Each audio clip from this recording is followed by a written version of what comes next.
L'Averad, émission du consistoire israélite de Marseille. Marc Mimoun. Bonsoir à toutes, bonsoir à tous. Vous êtes avec l'émission L'Averad, l'émission du consistoire israélite de Marseille et l'émission de votre consistoire. Aujourd'hui, un peu plus de 5 mois de journée de guerre encore en Israël. Donc, comme à notre habitude, nous allons commencer avec quelques notes de Eyal Golan, la chanson Am Israël, pour nous donner un petit peu de tonus et de gaieté malgré tout.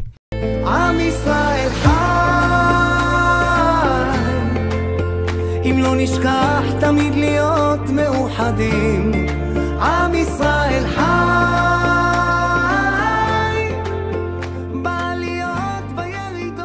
Voilà, après ces quelques notes de musique, on va donc rentrer dans l'émission d'aujourd'hui. Aujourd'hui, j'ai 2 invités, évidemment, je ne pouvais pas voir mieux que ça. J'ai mon président, le Dr Cohen Michel Tenoudji, et à ma droite, le grand rabbin de Marseille, le Rav Reuven Ohana.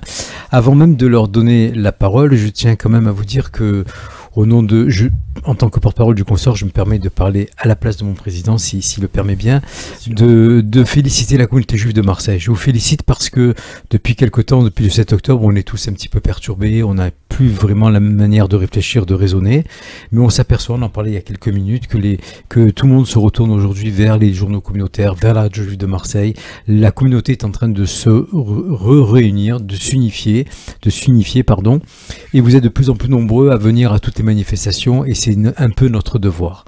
Si aujourd'hui on a envie d'être d'être un soutien à Tzahal, d'être un soutien à ses enfants, d'être un soutien à ses veuves, ses orphelins, à ces gens qui souffrent en Israël sur le plan économique, sur le plan psychologique, nous depuis la diaspora, nous avons qu'un seul devoir, c'est de soutenir de manière inconditionnelle l'État d'Israël, quelles que soient nos opinions politiques ou notre position religieuse.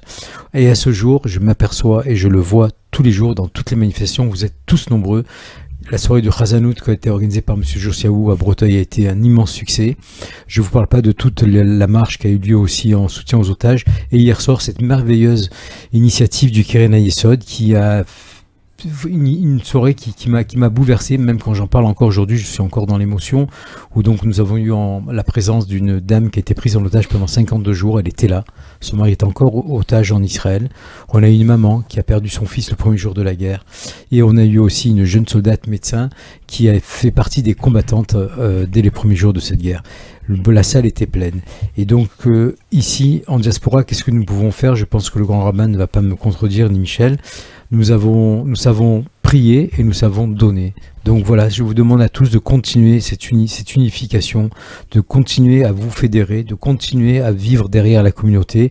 Et pour cela, je vous rappelle que demain soir, jeudi 14 mars, au centre de Montfleg, à l'espace Paul Benaïm, Monsieur Chaim Musican, un monsieur qu'il ne faut pas rater, va venir parler de personnalités juives. Il va prendre 5 personnalités. Ces 5 personnalités, il va vous parler un petit peu de leur vie, de leur projet, de ce qu'ils ont fait au sein de l'État d'Israël ou à l'extérieur. Et il sera accompagné par Lionel Sora, président du Fonds social au piano, qui accompagnera cette magnifique soirée. Donc demain, jeudi 14 mars, à partir de 19 h au centre de Montfleg, espace Paul Benaïm. Soyez présents comme on l'a été pendant toutes ces soirées. Voilà, l'introduction était un peu longue, excusez-moi, mais aujourd'hui on est tous un peu dans l'émotion et il est de notre devoir de rappeler un petit peu tout ce qui se passe dans la communauté. Donc je vous parlais donner et prier. Et c'est pour ça qu'aujourd'hui le grand rabbin est à mes côtés et que Michel est à mes côtés aussi, parce qu'il y a eu un projet absolument exceptionnel qui était, je crois, votre initiative, monsieur le grand rabbin, soutenu évidemment par toute l'équipe du consistoire, ce qui va de soi. Donc je vais vous laisser le présenter et Michel va vous en dire aussi quelques mots et l'évolution de cette campagne pour ce Sefer Torah qui va être offert pour tous les disparus de cette guerre du 7 octobre. Oui. Merci d'abord pour cette introduction et pour votre invitation, ce qui nous permet de donner à la communauté un petit peu le contour de cette initiative. Je pense que la communauté a déjà entendu parler puisqu'on a fait une première émission dimanche avec Claude Alali et les gens voient un peu les affiches dans les différentes synagogues. L'idée était quoi? L'idée c'était de faire quelque chose qui puisse être une œuvre commune pour l'ensemble des membres de la communauté, sans distinction, hommes, femmes, jeunes ou âgés, que toute personne puisse avoir une participation symbolique, mais la même pour tous, accessible pour tous. C'est une grande mitzvah, comme vous le savez, d'écrire un Sefer Torah. C'est d'ailleurs la 613e mitzvah de la Torah, la dernière, La dernière, Ve'ata kitvu lachem et hashira azot, c'est une mitzvah de voir que chaque juif écrive un Sefer Torah. Néanmoins, pas tout le monde peut se permettre le luxe ou le bonheur d'écrire un Sefer Torah tout entier qui est très onéreux et qui bien sûr, envahirait les synagogues s'il y en avait autant de Sefer Torah que de membres que de fidèles. Les commentateurs et les poskim, les décisionnaires de halakha disent que lorsqu'un individu participe symboliquement à l'écriture ne serait-ce que d'une lettre du Sefer Torah, à plus forte raison s'il participe à l'écriture d'un verset entier du Sefer Torah, c'est finalement une façon de s'acquitter de cette mitzvah d'écrire un Sefer Torah. Alors, on a donné ici l'opportunité à toute la communauté de faire cette mitzvah en souscrivant un verset de ce Sefer Torah. Une fois que tout le monde aura fait cette mitzvah, on va pas la garder pour nous, mais on fera avec une autre mitzvah, on va l'amener en Israël, et où mieux que dans une base de Tzahal, de ces soldats qui nous protègent, de cette armée dont on est fier, et l'amener dans une des bases de l'armée du sud d'Israël, à côté de Sderot, une des bases qui a été attaquée le 7 octobre. Voilà l'idée, c'est que tout le monde puisse participer à une grande mitzvah, et pas pour la garder pour soi, mais pour la transmettre à ceux que nous vénérons, à ceux que nous aimons, pour leur protection et pour leur bénédiction. Alors, monsieur le grand rabbin, pour écrire un Sefer Torah, je pense qu'il faut plusieurs mois, voire une année complète. Absolument. Donc, comment, je sais que vous avez eu cette initiative il y a quelques semaines, comment nous aurons ce Sefer Torah pour le mois de mai? Je crois que la date du transport Sefer Torah est au mois de mai. C'est ça, Michel, au mois de mai, on a prévu, je crois, aux alentours de l'Agba Omer. De l'Agba Omer, je crois qu'on a prévu l'inauguration de Sefer Torah dans la grande synagogue, et puis au cours d'un voyage qui se fera avec des membres de la communauté, et on amènera avec nous qui souhaitera venir. Évidemment, chacun payera son déplacement, mais c'est là le projet. Mais Marc, ce que je voulais revenir, je te remercie pour les mots que tu as dit en introduction. Tu as dit en diaspora, qu'est-ce qu'on peut faire, c'est prier et donner. Aujourd'hui, le projet que le grand rabbin a pensé, ce projet qui a été élaboré au cours d'un conseil d'administration, puisqu'on se posait la question, et tu te rappelles Marc, puisque tu étais présent, on se pose constamment la question, qu'est-ce qu'on peut faire, on veut être dans l'action. Et le grand rabbin nous a proposé ce projet qui était une idée vraiment géniale et lumineuse, d'écrire ce Sefer Torah. Et en fait, tu as dit en introduction de donner. En fait, là, ce qu'on propose aujourd'hui au consistoire, c'est de donner. C'est que ce que chacun va recevoir, il va recevoir une mitzvah qui est extraordinaire, une mitzvah qui est dans la Torah, que chacun dans sa vie ne pourra pas faire, peut-être vu le coût et vu comme c'est onéreux un Sefer Torah, c'est de permettre à chaque juif de la communauté, on a 75 000 membres, que ce soit des enfants, des bébés, des adultes, des femmes, des enfants, d'être partie prenante de cette mitzvah.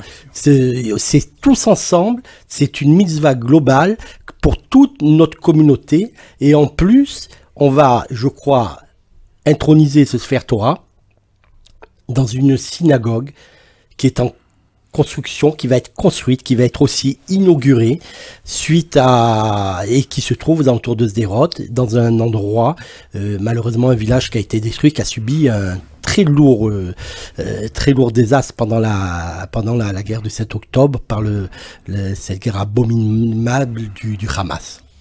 Donc si on suit le protocole, ce Sefer Torah sera intronisé d'abord à la grande synagogue Breteuil, donc avec toute la communauté si Dieu veut, et à partir de là, il va voyager avec les gens qui voudront bien l'accompagner, et il va aller donc à Sderot. Comment ce choix de ce lieu, monsieur le grand rabbin? Pour répondre, en fait, il y a 3 questions. C'était comment est-ce qu'on a réussi à faire un Sefer Torah en 3 semaines, et comment est-ce que, et où est-ce d'où venait l'idée. Alors, pour répondre déjà à la première question, évidemment, on a cherché un Sefer Torah déjà on va dire en voie où ce Sefer Torah était déjà presque terminé. Donc on a trouvé ce Sefer Torah, un Sefer Torah magnifique, je dois le dire, une écriture merveilleuse. Et même Marseille actuellement? Non, il est sur Ashdod aujourd'hui. Et même le Sofer, quand il a entendu la cause, il a été tellement, on va dire, saisi par cette mitzvah lui aussi. Il a réduit 20% du prix habituel pour lequel il fait ce Sefer Torah. je peux vous dire, je suis connaisseur, je suis moi-même sophère, c'est une écriture merveilleuse. Une écriture comme on n'en voit pas, c'est presque un imprimé, tellement c'est bien écrit. Et donc ce Sefer Torah maintenant est terminé. Il est en train de subir les hagaot, c'est-à-dire les corrections, les vérifications, s'il n'y a pas une lettre en plus, une lettre en moins, ou quelque chose pour qu'il soit parfaitement cachère.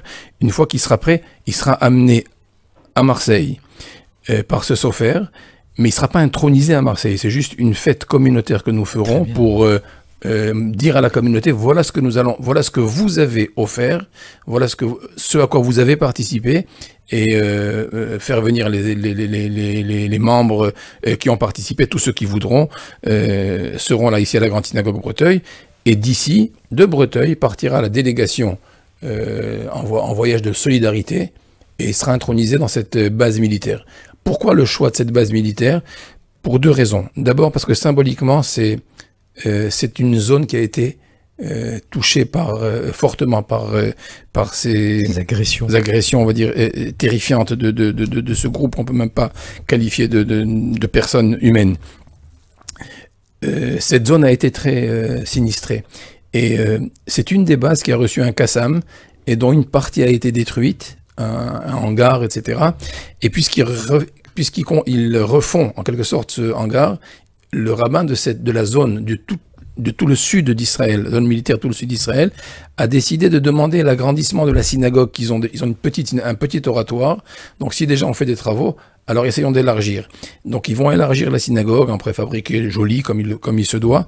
Et on a proposé que ce Sefer Torah soit intronisé le jour de l'inauguration de la nouvelle synagogue qui est en construction.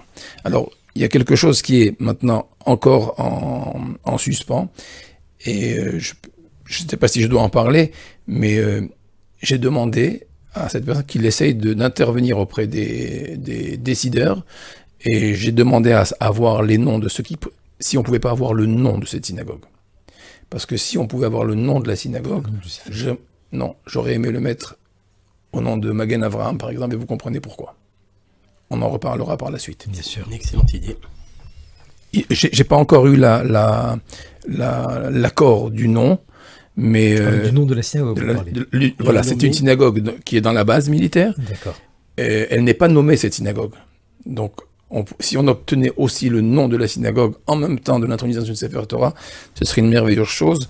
Et je pense que la communauté serait très sensible lorsqu'elle saura au nom de qui nous voudrions... Bien sûr.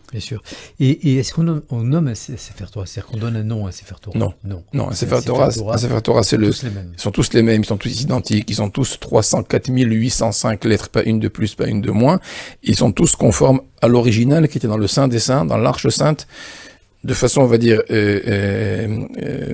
continue dans l'histoire. Il n'y a pas une lettre qui a changé d'un Sefer Torah à l'autre, c'est le même, il n'a pas de nom. Il est un parchemin avec des lettres noires écrites sur le parchemin. Et c'est ça notre force, et c'est ça qu'il faut qu'ils comprennent en face. On sera indestructible grâce à Exactement. Bravo Anna. Il y a combien de versets dans un Sefer Torah? 5700 et quelques. D'accord, ok. Donc ça veut dire que on va dire, ça serait comment dirais-je, ce serait un malheur si jamais à Marseille on n'a pas réussi à faire venir 5700 personnes pour participer à cette mitzvah. Donc je pense que les premiers devraient sauter sur l'occasion avant qu'il n'y ait plus de versets. Bien sûr. Vous voyez ce que je veux dire? Puisque à un moment, le Sefer Torah est saturé. On ne va pas vendre des versets nouveaux que nous allons fabriquer. Les gens qui font ce don peuvent acheter un verset ou plusieurs versets, évidemment. Un verset ou plusieurs, mais non. Un verset ou plusieurs pour les membres de leur famille. Nous ne voulons pas plus de 10 € pour un adulte et plus de 5 € par enfant. On veut que tout le monde puisse participer à la même hauteur, que personne n'ait une part plus grande dans ce Sefer Torah qu'un autre, que personne puisse se dire moi j'ai donné plus, moi j'ai donné moins, un petit peu comme Machatzit HaShekel. Voilà, c'est ça, ça me rappelle un passage. Le Machatzit HaShekel, où on vient de le lire ce Shabbat, la paracha de Shkalim, où le riche qui voulait donner plus, on lui disait non monsieur, on n'a pas besoin de plus, on veut un demi-cycle. Et ici c'est la même chose. Une personne voudrait acheter 2 psukim, non, laissez le mérite aussi aux autres. Vous pouvez acheter un pour vous, pour votre femme, pour votre fils, pour votre fille, pour votre petit-fils si vous voulez, etc. Mais un par personne pour laisser la mitzvah au maximum de personnes de la communauté. Alors, excusez-moi, moi quand je suis allé sur le site, donc j'ai fait ce don, il n'était pas précisé si c'est un nombre de psukim ou un don global pour le Sefer Torah. Donc quelqu'un qui a donné une somme, on va dire 1000 ou 2000 euros, je veux dire... Ah non, personne n'a donné une somme. On a demandé 10 euros seulement. Après, si quelqu'un a, par élan de cœur, a donné plus, oui. eh ben, il n'aura qu'un pasouk. D'accord. Voilà. Il aura payé son pasouk plus cher qu'un autre s'il veut. Mais ce que nous voudrions, c'est que qu'il y ait un pasouk par membre de la communauté. Très bien. Donc celui qui a mis 1000 ou 2000 euros, il aura un pasouk, quoi qu'il arrive, d'accord. Et le reste sera un soutien. Le reste sera le soutien pour la construction de cette synagogue. Bravo. Voilà. Donc vous entendez bien que vous pouvez aussi bien acheter un pasouk ou faire un don qui s'élève à la somme que vous le souhaitez, qui va de toute manière aider cette synagogue. Être utilisé que pour ça. Et peut-être avoir le bon nom dont on a parlé de car comme l'a précisé le président, le surplus de fonds qui sera récolté ne servira pas pour financer des voyages ou pour financer autre chose que le Sefer Torah ou la construction de la synagogue, et c'est tout. Je crois que c'est pas Marc, ce qu'il faut bien comprendre, c'est que c'est pas une collecte qu'on fait. Oui, non. C'est-à-dire, on est en train de dire, il y a un objectif, c'est la participation, un Sefer Torah qui sera inauguré en Israël dans une base militaire. C'est-à-dire, c'est une action qui est merveilleuse. Et je sais pas qui voudrait ne pas y participer. Comme je dis souvent à la radio, là, puisque j'ai deux personnes que j'aime beaucoup à mes côtés, moi j'ai été éduqué avec ce tripode Am Israël, Torah Israël et Ret Israël. Et quand j'ai entendu votre projet, monsieur le grand rabbin, j'ai eu l'impression que tout ça a été réuni. Le peuple d'Israël, la Torah d'Israël et la terre d'Israël, quel que soit après nos... C'est le trépied du peuple. C'est le trépied. Abraham, Yitzhak et Yaakov, ils sont là, quoi. C'est un truc extraordinaire. Donc, comment on fait donc au niveau des auditeurs, ils veulent savoir maintenant comment on fait pour donc acheter ces alors on peut pas leur envoyer par les ondes les QR codes mais ils sont obligés de se connecter soit au lien qui figure sur toutes les affiches, etc. Mais s'ils ont une difficulté, ils appellent le consistoire au 04 49 37 04 91 37 49 64. Et là, on leur dira, on prendra leur nom. Alors, s'ils ne sont pas en mesure de faire un paiement en ligne, peut-être que la secrétaire les aidera à faire les choses. L'essentiel, c'est que chacun, quand il fait ce paiement, qu'il donne ses coordonnées et son mail, de façon à ce qu'on puisse lui envoyer en retour le pasouk qui lui aura été attribué. Ah, d'accord. On lui enverra en retour le pasouk qui lui aura été attribué en fonction. Alors, pas immédiatement parce que les choses mettent du temps à se mettre en place, mais on essaiera de le faire en retour de mail à chacun. Et j'ai vu aussi qu'en fonction du don, il y avait un serfac de retour. Je pense que pas pour ceux, non, pas pour ceux qui donnent 10 euros. Si quelqu'un fait un don plus important, il peut avoir un serfac comme tout don. Mais qui servirait. Je commence à me dire, je me suis trompé d'adresse mail peut-être. Non, d'accord. Pour le pasouk, il n'y a pas de don. Il n'y a pas de serfa. C'est pas le but du jeu. Donc vous entendez bien. Donc grâce au Rav Oana, grâce au soutien de Michel et de toute l'équipe, vous allez avoir l'occasion de faire la plus belle des mitzvahs, la plus facile aussi finalement. Quelque part. Parce que pour 10 euros, on va participer à l'écriture. Finalement, c'est comme ça qu'il faut l'interpréter. On participe à l'écriture d'un sefer. Absolument, mais je vous disais tout à l'heure que, par exemple, Rav Moshe Feinstein, qui était un des grands décisionnaires de Halakha en Amérique durant le dernier siècle, c'est comme l'équivalent de Rav Ovadia Yosef, etc., c'est écrit que justement, quand quelqu'un n'a pas la possibilité d'écrire tout un Sefer Torah, qui est une mitzvah de la Torah, la dernière, Ve'ata kitvu lachem et Ashira, le fait de participer symboliquement, même ne serait-ce que par une lettre, l'acquisition d'une lettre du Sefer Torah, à plus forte raison un pasouk entier, donne quelque part le mérite de la mitzvah à la personne qui a contribué. Moi, je pense que chacun doit saisir cette occasion, parce que je ne sais pas combien de fois elle revient dans la vie, et surtout que la cause est tellement noble. On donne un Sefer Torah, en fait, on prend.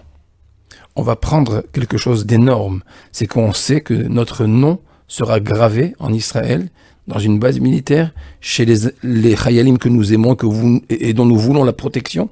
C'est nous qui faisons ça. Ils vont l'utiliser tous les jours dans leur prière, comme on le voit tellement dans les vidéos qui circulent partout. Eh ben, c'est notre fierté, c'est notre participation, c'est notre joie, c'est notre bonheur. Et j'incite toute la communauté à ne laisser aucun membre qu'ils connaissent sans qu'ils se soient inscrits pour ce pasouk.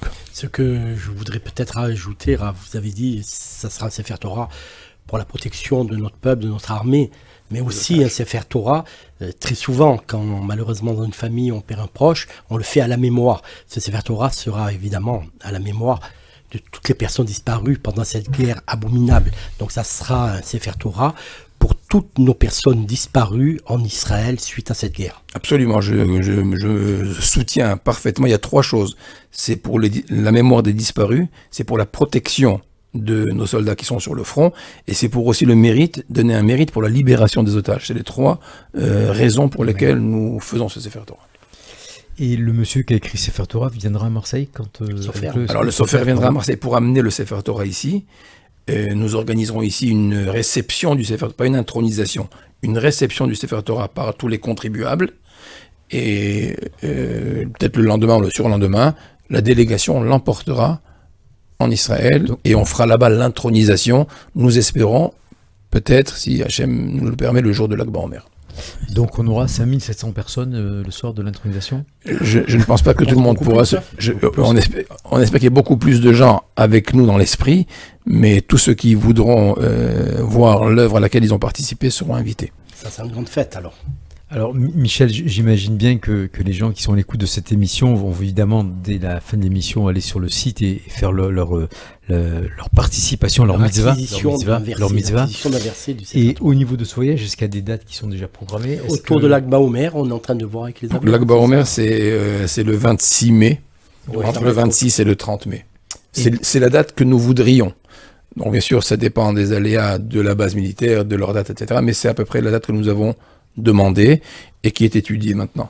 Et tous les membres de la communauté pourront s'inscrire à ce voyage? Il va y avoir un nombre de places limitées. Il y aura quand même pas mal de places et je crois que quasiment celui qui voudra venir pourra venir. On ne pourra pas venir toute la communauté, c'est sûr, mais ça serait une délégation qui va comprendre entre 50 et 100 personnes, je crois. Oui. On a choisi ces dates puisque les vols d'El Al reprennent si Dieu veut, à partir du mois de mars. Et à ces 2 dates, il y a un vol aller-retour direct avec El Al. Voilà. Ok, c'est parfait ça. Et est-ce qu'il y a des rabbinim qui vont se joindre à vous, monsieur le grand rabbin, pour cette belle ils seront tous invités, mais voilà. De la région, je parle de... On n'a pas encore vu s'il fallait inviter plutôt les rabbinim que les fidèles. Enfin, à mes yeux, il est préférable qu'il y ait peut-être 2 ou 3 rabbinim, mais que ce soit essentiellement les membres de la communauté qui viennent dire leur solidarité, qui soient là. Les rabbinim, mais certainement il y en aura quelques-uns également. Bon, en tout cas, je tiens à vous dire que moi j'ai été absolument enflammé par cette décision que vous avez prise, là, grand rabbin. Je veux dire, j'ai trouvé tellement beau de pouvoir conjuguer tout ce qui représente aujourd'hui notre vie juive à travers Israël, à travers les combattants, à travers la Torah, à travers les gens qui étudient, les gens qui écrivent. J'ai l'impression que là, il y aura l'unité qu'on attend depuis des années et des années et dont on a peut-être fait un peu faiblesse. Voilà, il faut que tout le monde se mobilise pour ça parce que c'est quand même difficile d'aller atteindre chacun chez lui à la maison. Donc chacun sur ses groupes, chacun a plein de groupes WhatsApp dans son téléphone, que chacun envoie la fiche à tous ses contacts, de façon à ce qu'il n'y ait pas un juif qui n'ait pas entendu parler de cette possibilité de participer à prendre un pasouk. Il faudrait que tout le monde ait l'information, que tout le monde ait la possibilité de le faire, et ça, c'est parce que on demande à chacun de publier au plus grand nombre de ses connaissances, de ses contacts, pour que tout le monde fasse partie. On ne veut exclure personne. Voilà, donc à partir d'aujourd'hui, en tout cas tous les mercredis, je rappellerai cette mitzvah que vous nous aidez à faire et que vous nous proposez de faire. Je veux dire, il est impossible de passer à côté. Donc vous avez bien compris, il faut aller sur le site, il faut donner juste 10 € ou téléphoner au consistoire israélite de Marseille. Vous aurez tous les renseignements qu'il faut. Donc participez à cette mitzvah et quand vous la faites, dites merci. Merci de pouvoir faire cette mitzvah, parce que tout le monde peut-être ne peut pas la faire, tout le monde ne l'a pas encore faite. En tout cas, je vous remercie à vous deux de vous être libérés malgré un temps très compliqué. Merci de nous avoir accueillis. Vous êtes ici chez vous de toute manière. Et bon, on va dire pas bonne chance à ce Sefer Torah, parce que je sais qu'il va être rempli très rapidement. Et c'est un devoir de la communauté juive de Marseille, une fierté de plus. Aujourd'hui, je suis fier d'être juif marseillais. Voilà, je le dis comme je le pense. Et nous le sommes avec vous. Voilà, j'en suis certain, parce que voilà, les soirées sont remplies, le monde est là, quel que soit le type de soirée, je vois que tout le monde réponde d'une seule voix, d'une seule main. N'essayez pas de dire mais moi j'ai l'habitude, j'ai pas l'habitude, et ça vraiment kol hakavod pour chacun de vous. Donc je vous rappelle, puisqu'on est dans dans les propositions de soirée que demain soir, donc jeudi 14 mars, au centre Edmond Flegg, Monsieur Raïm Musican va venir parler de 5 grandes personnalités juives, accompagnées au piano par Lionel Sora, président du Fonds social. Et n'oubliez pas la tombola, parce que sinon Amy va me crier, de Radio JM. Donc vous savez que vous avez la possibilité aussi de participer à cette tombola pour gagner un iPhone, une croisière, un voyage aller-retour en Israël sans escale, il faut le préciser aussi. Chez qui on prend les billets? Alors, soit vous allez sur le site de la radio juive, le Grand Rabbin, où on prend les billets, ou directement par la radio, puisqu'il y a notre jeune fille Lanois qui est présente et qui peut peut-être vous donner tous les renseignements. Voilà, merci en tout cas pour toutes ces initiatives, et merci aussi un peu de prendre du bon temps, et continuons à vivre, et comme je vous le dis à chaque conclusion d'émission, soyons vigilants, mais n'ayons pas peur. Je vous embrasse à tous, une bonne fin de semaine, un bon Shabbat à l'avance, et merci Monsieur le Grand Rabbin. Merci à vous. Merci à vous. Et à très vite. Merci. Bonne semaine à tous, au revoir.